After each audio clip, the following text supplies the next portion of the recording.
بسم الله و صلات و سلام علی رسول الله. دوستان گرامی، حال هم در وسایل قرار داریم که قریش آن وسایل را استفاده برد تا اینکه پیش راه دعوت را گیرد. یکی از این وسایلی که گفتیم شکنجه بود و در اطراف شکنجه خیلی صحبت کردیم. شکنجه صحابه و پس شکنجه که بود پیامبر علیه السلام بود. چرا صحابه در این شکنجه صبر میکردند و حالا بعضی حکمت ها از صبر صحابه در این حکمت رو به شما بیان خواهیم کرد. اول اینکه پیامبر علیه السلام به آنها یک درس مهم دادند. این اون است که منافع عام بالاتر از منافع خاص است.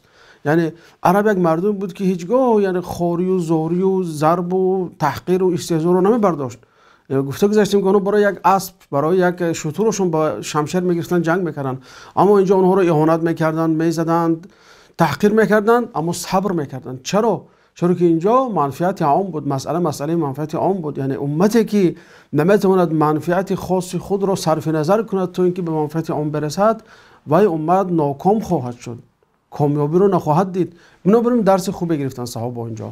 یکی دیگر از این حکمت ها این است که اطاعت به پیامبر علیه السلام رو اونها آموختند. چون که وقتی که برای مثال خباب بن ارت وقتی آمد و پیامبر شکایت بود که تا که اینقدر شکنجه رو تحمل میکنیم اونها رو ما دیگر طاقت منطاق شد، پیامبر علیه السلام با اونها مثال از امتهای گذشته آوردند و او را به صبر و شکیبایی دعوت کردند و خباب پیامبر علیه السلام در این چیز اطاعت کرد. و یکی دیگر حکمت این است که پیامبر علیه السلام اونها رو با راه آسایشته ترغیب کردن دین آموزاندند. یعنی که پیامبر مقصدشون اونجا حکم کردن مکه نبود، حکومت بالای مکه نبود، مقصدشون نشر کردن اسلام بود.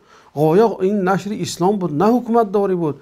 بنابراین قومی که خیلی گفتم یک قوم قلدر بودن، یک قوم بودن که بزرگمنیش اونها رو اگر با راه زوراوری یا با راه یک استفاده قوه یا نیرو اگر دعوت میکردند، حتما اونها عکس العمل نشون میدن و این دعوت رو قبول نمیکردن.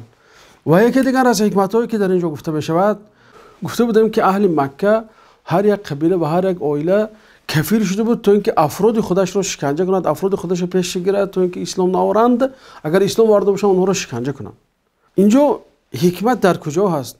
حکمت در اون است که اگر انسانایی که شکنجه شده ایستادند برای اونها شکنجه از طرف یا قبیله خودش یا پدرش یا برادرش یا مادرش بود یا اینکه اونایی که غلام بودن از خوجای خودشون بود، اگر اونها عکس العمل نشون میدن، اگر از اونها یکون کار سر میزد، اینجا دیگر مسلمان‌ها رو متهم میکنن که شما جنگ شروع کردید، شما جنگ داخلی رو شروع کردید و جنگ شهروندی رو سر کردید، عیب شما هست. و اونها به اصطلاح یک دام میخواستن گذارن، لیکن مسلمان‌ها به دام اونها نافتادن. دام اینها برای از اون بود که میخواستن که مسلمان‌ها رو مجبور کنن که به دست سلاح گیرند و عکس العمل نشون دادن. اما مسلمان‌ها خیلی به حکمتانه کار کردن و از اطاعت پیامبر علیه السلام بیرون نرفتند و اون گویم که تربیتی که در مکتب ارقم ابن ارقم گرفته بودند اونها رو خیلی گویم که جوانای آبوتاب یافته کرده بود و دیگر به این دسیسه ها و این دام ها دیگر داده نمیشد. اینجوری میتونستن پیامبر رو متهم کنن که تو وحدت ما رو تفریقه کردی، مردم ما رو گروه کردی، یعنی که جمعیت به دو تقسیم کردی. یعنی حالا به سخن پیامبر اینطور، یعنی که پیامبر فقط به سخن اونها رو دعوت میکردن، پیامبر رو متهم به تفریقه وحدت کردن، به جدا کردن مردم و گروه کردن مردم کردن. اگر خدا اینو کردن اون زمانی که از صحابه دست به سلاح میداد و شورش میکرد یا عکس العمل نشون میداد، حتما اونها بالای پیامبر و بالای اصحاب پیامبر تهمت‌های زیاد رو بار میکردن. مهمترین حکمتی که اینجا از دوستای عزیز، صحابه ها قاعده های طبیعت رو رعایت میکردن.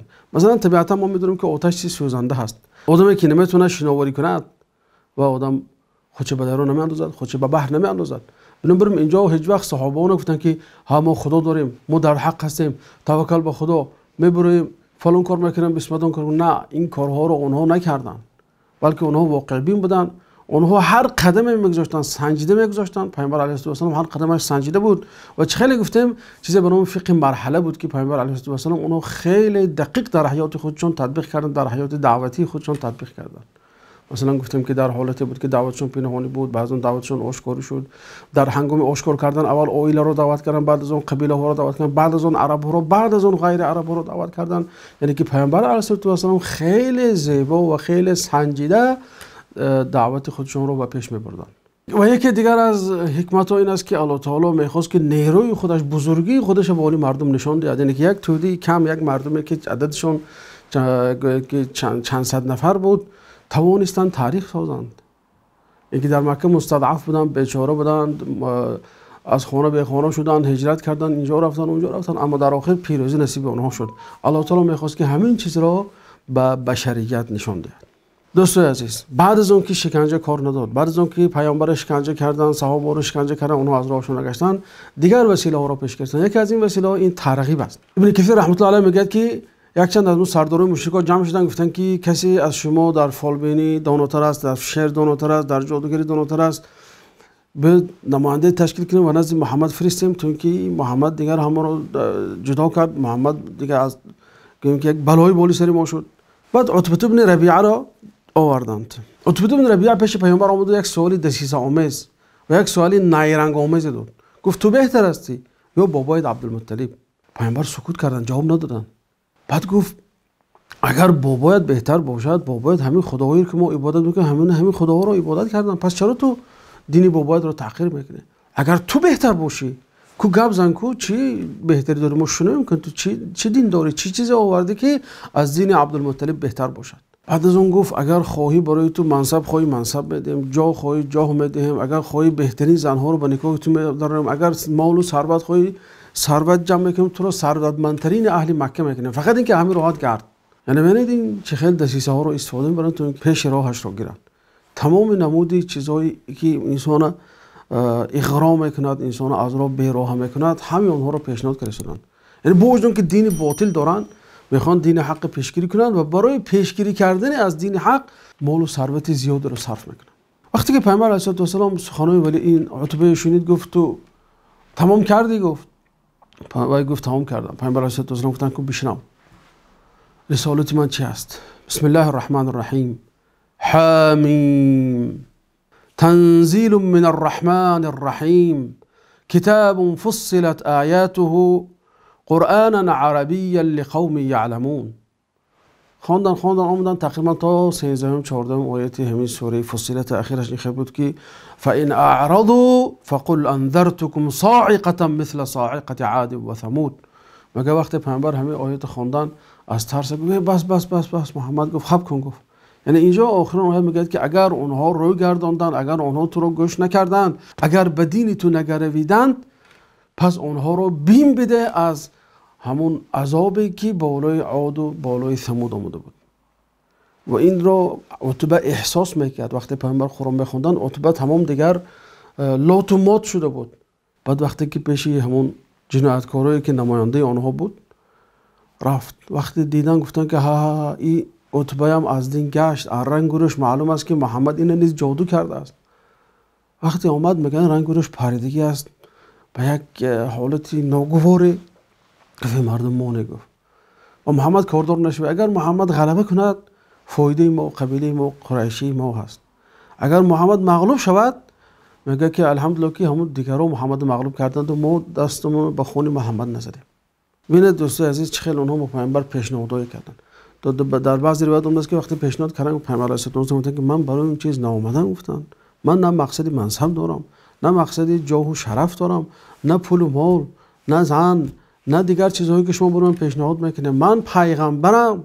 من آمدم تا شما رو از بدعت، از خرافات، از گمراهی بیرون کشم، تا شما رو به سوی جنت، به سوی خدا سوق دهم. این رسالت من است. دوستان گرامی، این وسیله نیز کار نداد. قریش وسیله تعجیز را پیش گرفت. این وسیله یک وسیله بسیار نیرنگ بازانه بود.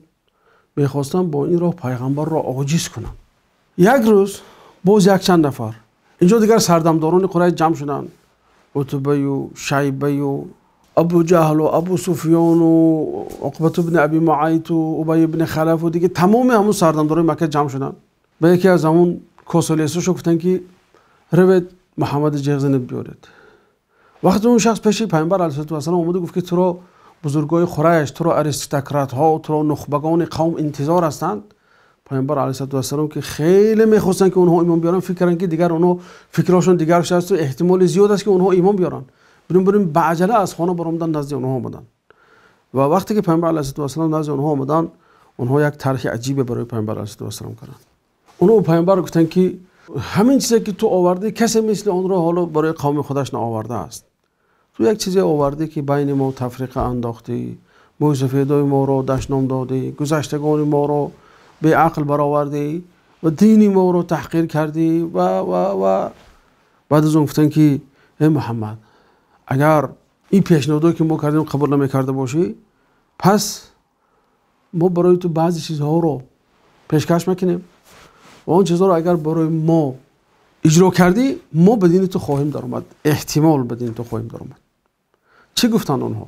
وقالوا لن نؤمن لك حتى تفجر لنا من الأرض ينبوعا أو تكون لك جنة من نخيل وعنب فتفجر الأنهار خلالها تفجيرا أو تسقط السماء كما زعمت علينا كسفا أو تأتي بالله والملائكة قبيلا أو يكون لك بيت من زخرف أو ترقى في السماء ولن نؤمن لرقيك حتى تنزل علينا كتابا نقرأه. یک طرح کودکانه، یک عقلیت کودکانه هست و اینچنین در نوبت خود یک عقلی ساده هست.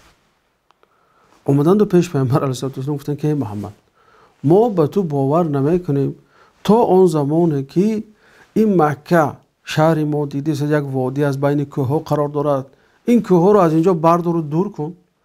بعد از اون بجای این کوه گفت برای ما چشمسارها برای ما جویبارها روان کن، برای ما دریا روان کن چنانکه که در عراق و شام دریاها هست. این یک طلب ما هست، این برای خدای خودت که یا اینکه گفتن برای ما باغ و راغ‌های ساز چخوری که در دیگر سرزمین ها هست، اون باغ ها از باغ های انگور باشد، باغ های خرما باشد، در آن جوی باغ ها روان باشد. بعد گفتن که یا اینکه همون عذابی که وعده میکنه فرار بالای ما بود. بعد از اون گفتن که یا برای خودت یک خانه طلاگی ساز، خانه نقرگی ساز، خانه ساز که از یاقوت و از زبرجد و از دیگر سنگ‌های قیمت بها باشد. بعد ما باور میکنیم که تو پیغمبر خدا هستی. یا اینکه آسمان برا گفتن، آسمان برا از آسمان برای ما کتاب بیار که ما کتاب بینیم به چشم خودمون که چاپی آسمانی هست، بعد از اون با تو باور کنیم. این پیشنهاد رو برای پیامبر علیه السلام کردن. پیامبر علیه السلام در جواب گفتن که آخه من پیامبر فرستاده شدم، اون چی که خدا برای من فرستاد همون چیز برای شما فرستادم، من چیز نه زائد کردم نه کمی کردم. اگر قبول کردید چشم، اگر قبول نکردید خودتون میدونید، فردا خود شما نزد خدای تعالی جوابگر میشید.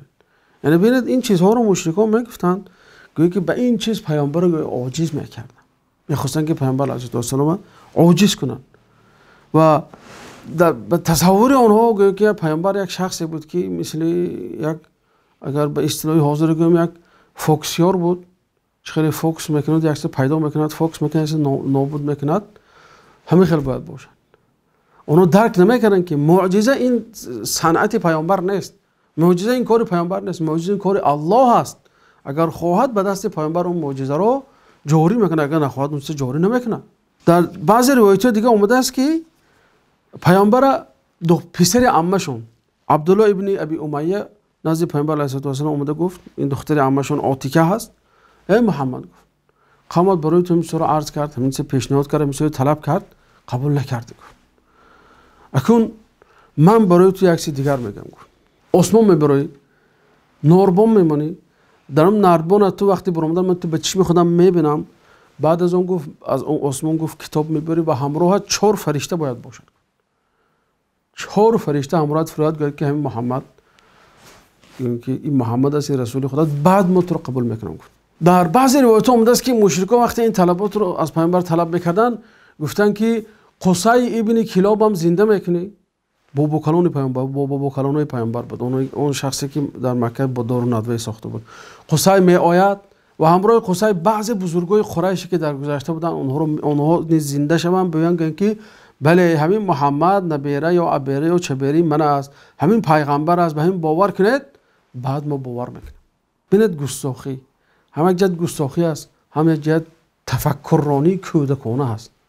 یعنی که میخواستن که به همین راه پیامبر علیه السلام عاجز کنن. بعد اون که این تعجیز اونها رو الله تعالی ذکر کرد، یا آیت دیگری آورد. در آیت الله تعالی میگه که و ما منع الناس ان یؤمنوا اذ جاءهم الهدى الا ان قالوا ابعث الله بشرا رسولا. یعنی که شبهه اونها این بود که نخواد انسان پیامبر شود، انسانی که به همراه ما زندگی میکند، بازار میرود، سودا میکند، میخزد، خواب میرود، هیچ ممکن نیست. بنابراین الله تعالی به شبهه اونها جواب داد، گفت که قل لو كان في الارض ملائكة یمشون مطمئنین لنزلنا من السماء ملکا رسولا. اگر در روی زمین فرشته هم باشد، برای فرشته میفرستادیم. یعنی پیامبر حتما باید از جنسی همون مخلوقای باشد که در اونجا زندگی میکنن. از غیر جنسی اونها باشد، دیگر اونس گرفتن اونها با اونها مشکل است. و اخیرا الله تعالی اونها رو تهدید کرد و گفت قل کفا بالله شهیدا بینی و بینکم. یعنی که این تعجیزهایی که اونها میکنن، این عقل رانی که دارن، عقل رانی کودکانه و ساده که اونها دارند، الله تعالی بین من و بین شما شاهد است. شاهدی الله تعالی کافی است. انه کان بعباده خبیرا بصیر. یعنی که اینجا یک نمود تهدید هست که عاقبت آنها را رسم بکشد، عاقبت آنها را معین میکند. یعنی که وقتی پیامبر گفتن که خداوند شاهد است، یعنی دانید که شما حالتون وای است.